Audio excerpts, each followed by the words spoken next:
सुप्रभातम छात्रों। आज हम कक्षा 7 में विषय हिंदी पाठ संख्या 7, जिसका शीर्षक है मेरी यूरोप यात्रा, जिसके लेखक डॉक्टर राजेंद्र प्रसाद हैं, जिनकी गिनती भारत के प्रमुख विद्वानों में होती है। यह यात्रा वृत्तांत उन्हीं का लिखा हुआ है, जिसमें लेखक ने अपनी पहली यूरोप यात्रा का रोचक वर्णन किया है। जिसमें लेखक ने न कुछ स्थानों की जानकारी दी है, अपितु लेखक के प्रकृति प्रेम के बारे में पता चलता है। आज हम उन्हीं का लिखा हुआ यह यात्रा वृत्तांत पढ़ते हैं कि लेखक की यह पहली विदेश यात्रा थी। लेखक ने सर्दी के मौसम को देखते हुए ऊनी वस्त्र बनवाए। लेखक ने कश्मीरी ऊन के कपड़े ही खादी भंडार से मंगवाकर बनवाए, और कपड़ों की काट छांट का जो तरीका था वह भी लेखक ने भारतीय परंपरा के अनुसार देसी ही रखा।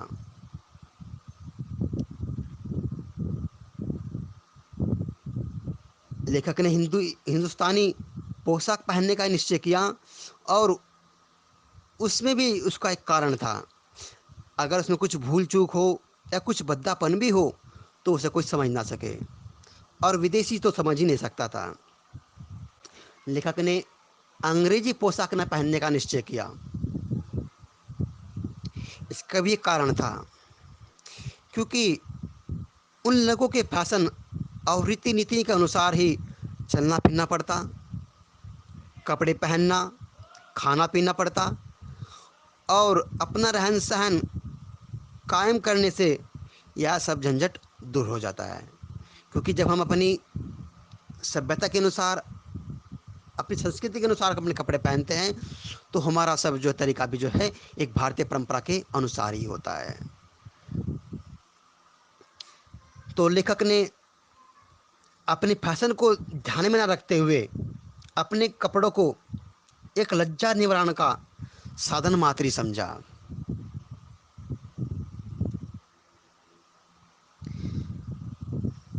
जबकि लेखक की पोशाक एक कौतूहल का विषय बनी रही। लेखक रास्ते में जब जहाज पर सवार हुआ तो लेखक को मालूम हुआ कि जहाज स्वेज नहर से होकर गुजरता है, और थॉमस कुक कंपनी की ओर से ऐसा प्रबंध रहता है कि जो यात्री चाहे वह मोटर गाड़ी द्वारा कैरो नगर देखकर आ सकता है। लेखक ने वहां जाने का निश्चय किया, और लेखक के साथ और जो यात्री थे उन्होंने भी जाने का निश्चय किया। सभी यात्रा के लिए निकल पड़े, और सुबह ही लेखक के साथ में 5 बजे मोटर गाड़ी पर जो है कैरो चले गए। कैरो पहुंचने पर लेखक एक होटल में ठहरे और वहीं से अजायब घर देखने गए। वहां पर पिरामिडों की खुदाई से निकली वस्तुएं लेखक ने देखी, जो अब तक सुरक्षित रखी हुई थी। प्राचीन मिस्र के कितने ही बड़े नामी प्रतापी बादशाहों की मम्मी अर्थात उनके शव जो पिरामिडों से निकले हैं वे अब तक सुरक्षित रखे हैं, जो देखने में काले पड़ गए हैं, लेकिन जिनके चेहरे हाथ पैर वे अब भी जो के त्यों हैं। वे जिस कपड़े में लपेट कर गाड़े हुए थे वो कपड़ा भी अब तक वैसा का वैसा ही है।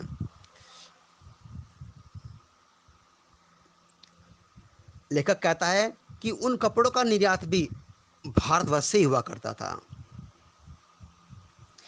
मम्मी को देखने के बाद वहाँ के निवासियों का जो विश्वास था, उनका कहना कि हम मम्मी के साथ में आराम की सामान, सभी वस्तुएं शरीर के साथ गाड़ दे जाते हैं। उनका मानना है कि परलोक में भी उनसे वह आराम पा सकता है, उसको आराम मिलता है। इसी विश्वास के अनुसार पिरामिडों के अंदर सबके साथ में आवश्यक वस्तुएं गाड़ी जाती थी। पहनने के कपड़े, गहने, बैठने के लिए चौकी, खाने के लिए अन्न, श्रृंगार के सामान, सवारी के लिए नाव, रथ तक रखे जाते थे। तो यह सब देखने के बाद में लेखक को ज्ञात हुआ कि उस समय के लोग भी सोने का व्यवहार जानते थे।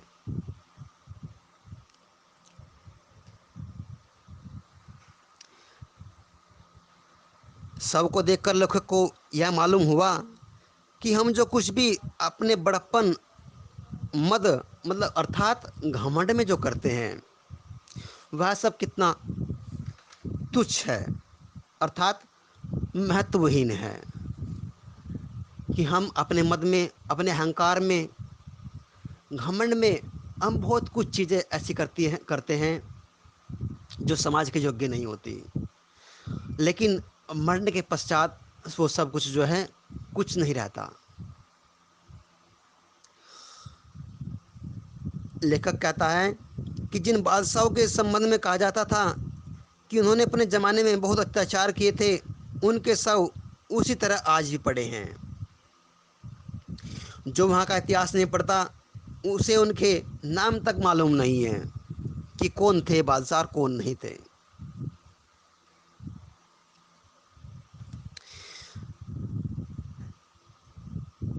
यद्यपि लेखक को अजायब घर का सफ़र मनोरंजक रहा, लेकिन फिर भी लेखक के दिल पर एक छाप छूटी कि जीवन कितना क्षणभंगुर है।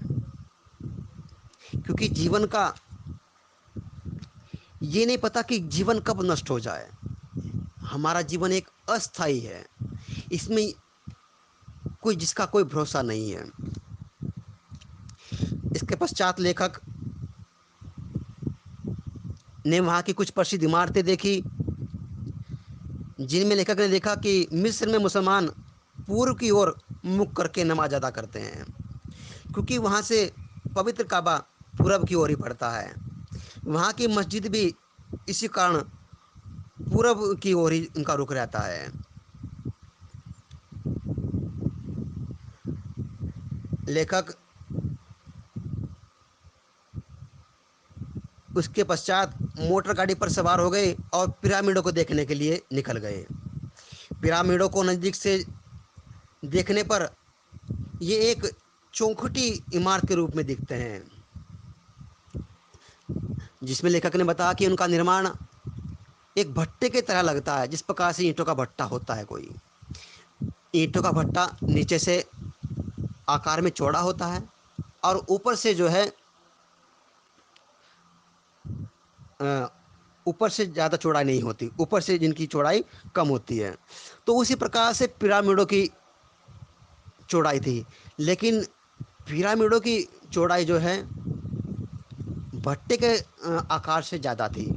और लेखक के अनुसार जो उसमें लगी जो पत्थर की जो ईंट थी वो 5 हाथ करीब लंबी होगी, इतनी ही चौड़ाई में और इतनी ही लंबाई में।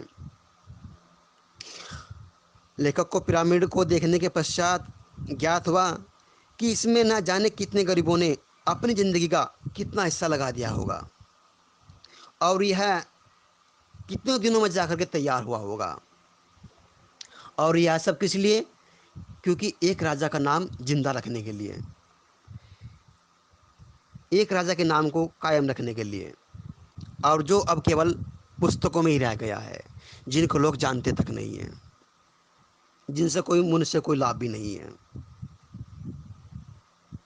आज भी वे इमारतें 1000 वर्ष के बाद भी चूकी तू खड़ी हैं। लेखक इसके पश्चात रेगिस्तान में एक विचित्र मूर्ति को देखता है जिसे स्फिंक्स कहते हैं। कहते कि प्राचीन काल में यह प्रश्नों का उत्तर देती थी।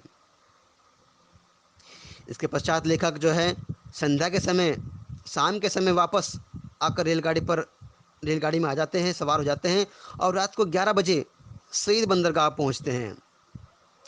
लेखक खाना पीना रेलगाड़ी में ही करते हैं और आकर के फिर अपने कमरे में सो जाते हैं। भूमध्य सागर में पहुंचने पर लेखक को कुछ सर्दी का अनुभव होने लगता है। लाल सागर तो बहुत गर्म था, अरब सागर उससे भी अधिक गर्म था और भूमध्य सागर में हवा भी कुछ जोर से चलती थी, जिसमें जहाज भी कुछ हिलता था। इटली के निकटवर्ती सिसिली टापू के पास जब सिसिली टापू के पास से होकर जब जहाज गुजरा तो वहाँ का शहर कुछ दूर से देखने में आया और पहाड़ भी साफ नजर आते थे। कुछ दिनों बाद लेखक मार्सेल्स फ्रांस पहुंच गया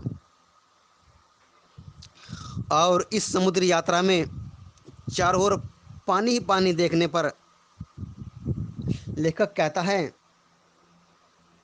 कि ऐसा लगता था मानो जमीन कभी देखी ना हो। मार्सेल्स में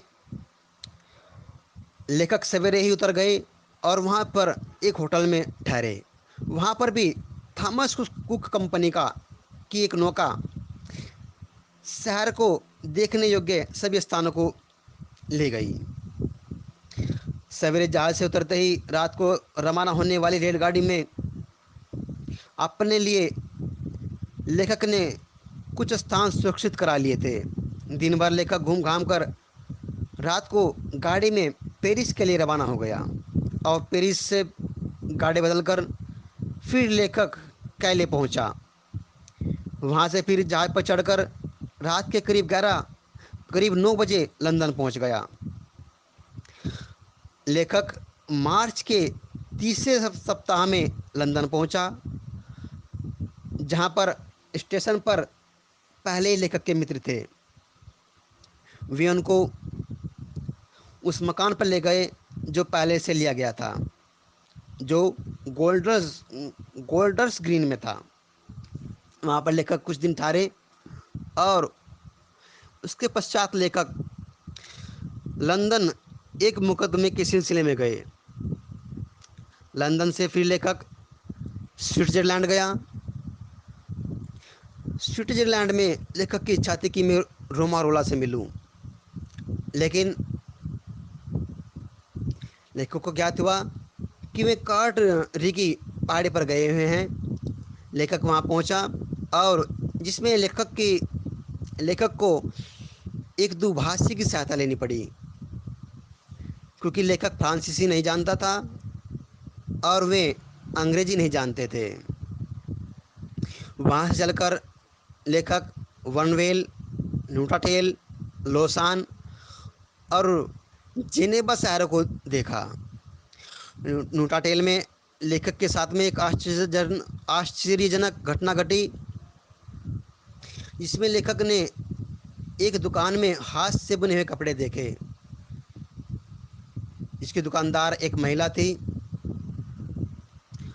और महिला ने लेखक के कपड़ों को देखकर पहचान लिया कि ये हिंदुस्तानी है।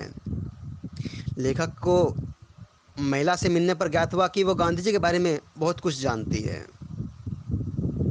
फिर वहाँ से लंदन वापस लौट आए और लंदन से फिर हॉलैंड गए, जहाँ हॉलैंड में उन दिनों युवकों का अंतर्राष्ट्रीय सम्मेलन युद्ध विरोधी सम्मेलन था। वहाँ से लेखक बर्लिन गया, बर्लिन देखा और बर्लिन से फिर लिएजिंग पहुँचा। वहाँ एक दिन लेखक ठहरा। उसके पश्चात प्रसिद्ध लेखक की इच्छा थी कि लुई कोहने से मिले, जो उस समय के जल चिकित्सक थे, लेकिन उनको पता चला कि उनकी मृत्यु उनके पहुंचने से ही पूर्व हो चुकी है। लेखक अपने यात्रा क्रम को अनुसार म्यूनिक पहुंचा। वहाँ पर प्रसिद्ध सेलर हाउस देखा, जहाँ हिटलर के भाषण हुआ करते थे। वहाँ का प्रसिद्ध अजायब घर भी देखा। म्यूनिक से फिर वेनिस गया।